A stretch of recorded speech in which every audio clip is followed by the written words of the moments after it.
Toyota Hilux, Ford Ranger, BYD Shark 6, you've all been gazumped.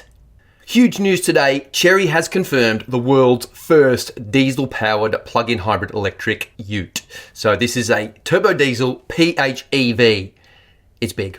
It'll tow 3.5 tons. It will lug 1,000 kilograms in the tray, and it doesn't look half bad for a ladder chassis pickup truck.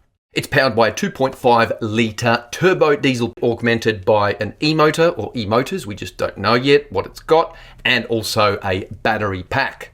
We don't know peak power, we don't know peak torque, we don't know all the nitty-gritty and the details yet. We don't know how big the battery is or how long it'll take to charge.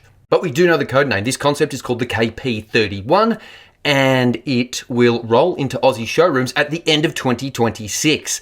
This is happening. It'll be the first in the world, first in Australia. It's big. So this is colossal. This is massive news. But let's not get ahead of ourselves. Because while there are some respectable Chery vehicles on sale today, there's also some complete stinkers. Okay, price. Nobody knows. Too early to say. But it will need to match the BYD Shark 6 PHEV petrol ute if it wants to make a dent in the lucrative 4x4 dual cab ute market in Australia. And you can also bet your bottom dollar this ute will be going global. It's expensive to develop new engines, and they won't just be having it in one market, that's for sure. For the record, the Ford Ranger PHEV starts at about $72,000, not including on-road costs. And the only other PHEV dual cab pickup ute on the market at the moment is the GWM Cannon Alpha, which is $59,990, the same price as the Shark before on-road costs. So at the moment there's 3, soon there will be 4. In fact, soon there'll be stacks. A lot of other brands are getting in, but Chery, first with the diesel PHEV. So this is looking like a genuine game changer, and you can bet your bottom dollar that BYD is shaking in its boots. Aussies love diesels, especially in their utes. And that rhymes, utes, boots. And this ute does it all.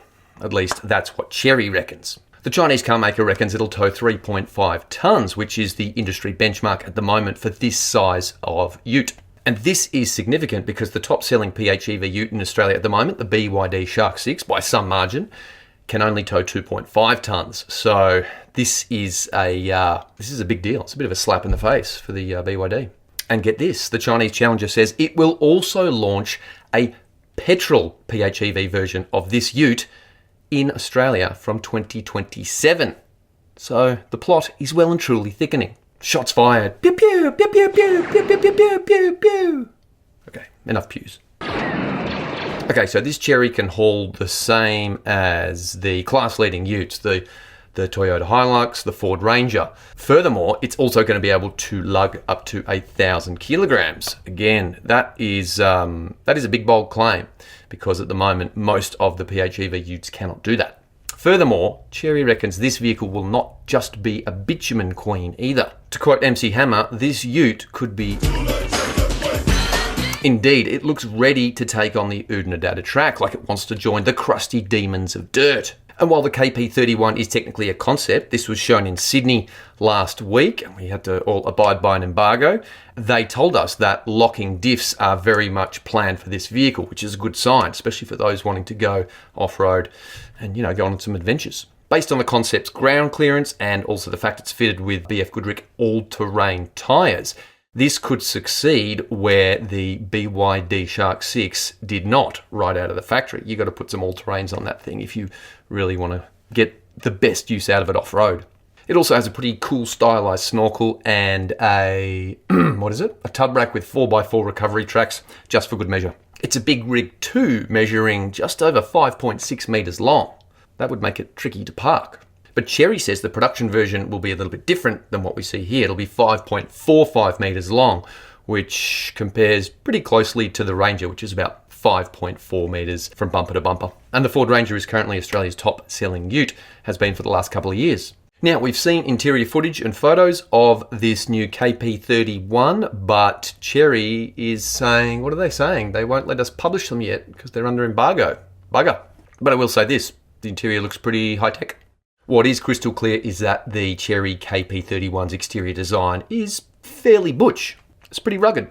The matte grey finish is nice, the matte grey paint. And the headlights have a bit Ford Bronco to them. I don't hate it. And overall, that sort of big and blocky styling seems to work pretty well. I mean, in the Shark's case, it's stood the test of time. It's been out for, maybe a couple of years now, close to, and it still looks really good on the road. So, yeah, I think this one could go all right.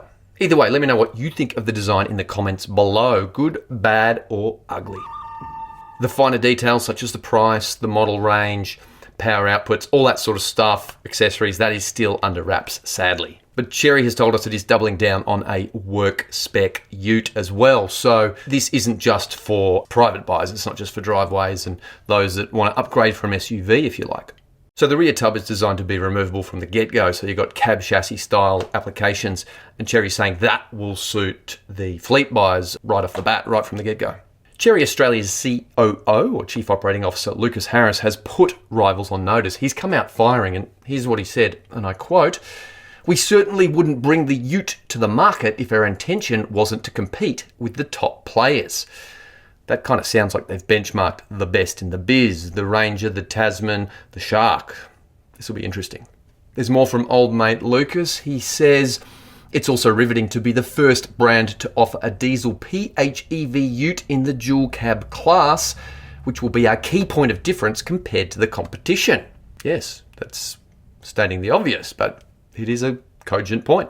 He didn't reveal what the sales forecasts are like, where they're shooting for, how many a month, how many a year they want to sell, but he intimated that they are looking to sell a lot of these vehicles. And again, I quote, "The reality is we're not bringing out the Ute to have fun. Obviously, we want to make a serious dent in the market." And how's this? He also flagged that there's a second pickup truck from Chery under consideration. Internally, it's known as the T1 TP, or TITP, as you might have on your number plate. I think they should have gone T1 PT, tipped, because it's like they've tipped the scales. It's the legacy, whatever. So this would be a smaller ute based on a monocoque chassis. That's like the same underpinnings as a regular car, which will make it easier to drive, but means it won't be able to tow as much, won't be able to carry as much. And it would be similar to something like the Ford Maverick or the, what's the other one? The Hyundai Santa Cruz, two cars we don't get here yet. And maybe the reborn Subaru Brat that I talked about in my last video. Go check that one out. That could be very cool. Oh, Subaru Brat. Sorry, Subaru Brumby. We're in Australia, not America. Australia, mate. But the heavy hitter for Chery is certainly this KP31 diesel-powered PHEV Ute, and this is going to be launching later this year. Chery's saying Q3, so what is that? September, October, November? No, August, September, October. Oh, geez, I don't know. I never know what Q3 is, but it'll blow out. It'll be late in the year, trust me. These things never arrive on time.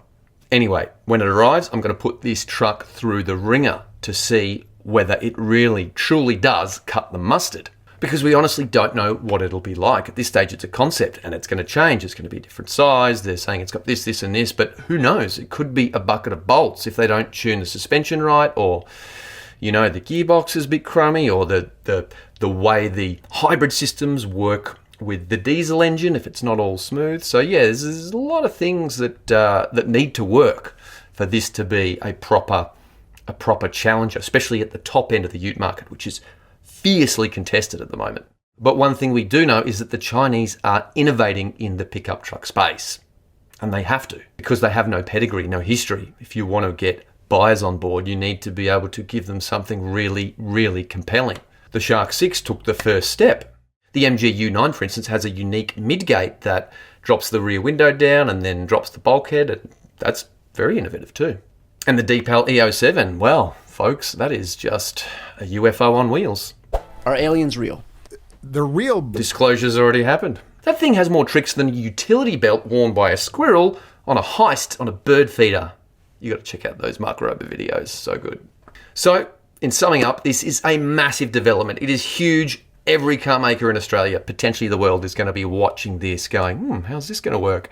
It could translate into, I'm not going to say market domination, but it will certainly give them a leg up if it's executed properly.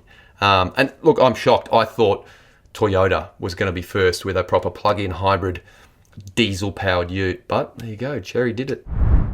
Thanks for watching. Let me know what you think of this new production car coming later in the year in the comments below, and I'll see you next time.